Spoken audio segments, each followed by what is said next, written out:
ডায়াবেটিসকে বলা হয় সকল রোগের পিতা ও মাতা। মানে এই ডায়াবেটিসটা আমাদের শরীরের এমন কোনো অঙ্গ নাই, এমন কোনো অর্গান নাই যে সেটার ক্ষতি করে না। প্রায় প্রত্যেকটা মেজর অর্গানকে সে ক্ষতিগ্রস্ত করে এবং সবচেয়ে বেশি আমাদের হার্ট এবং কিডনির ক্ষতি করে। ফলে হার্ট অ্যাটাক বা কিডনি ফেইল সহ বিভিন্ন মারাত্মক রোগে আমরা ভুগে থাকি। তো চলুন আজকে আমরা জেনে নিই অনিয়ন্ত্রিত ডায়াবেটিসের কারণে আপনার শরীরে কোন অর্গানে কি ক্ষতি হয়। যেমন অনিয়ন্ত্রিত ডায়াবেটিসের কারণে আমাদের ব্রেনে স্ট্রোক হয়। কেন স্ট্রোক হয়?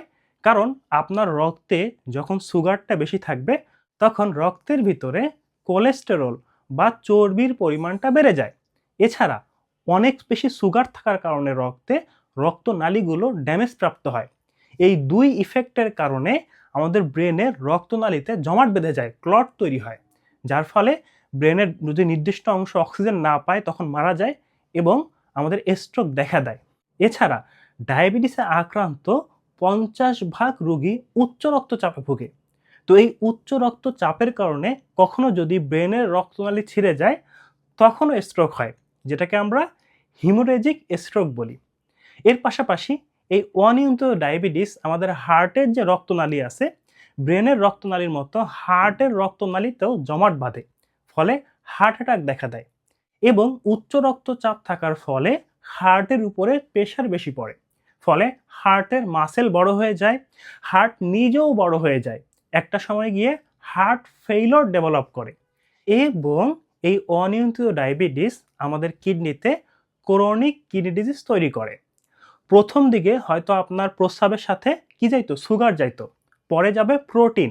পরে একটা সময় গিয়ে এই কিডনি দিয়ে প্রস্রাবই তৈরি হবে না।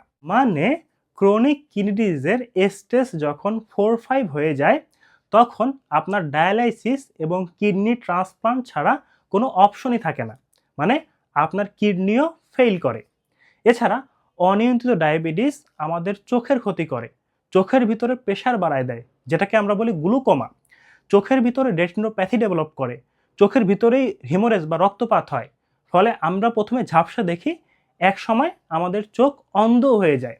এবং এই অনিয়ন্ত্রিত ডায়াবেটিস আমাদের লিভারে ফ্যাটি লিভার তৈরি করে। এছাড়া পুরুষদের যৌন সমস্যা তৈরি করে, তাদের ইরেকটাইল ডিসফাংশন সহ বিভিন্ন সমস্যা দেখা দেয়। এছাড়া আমাদের সারা শরীরে জ্বালাপোড়া বা পেরিফেরাল নিউরোপ্যাথি তৈরি করে।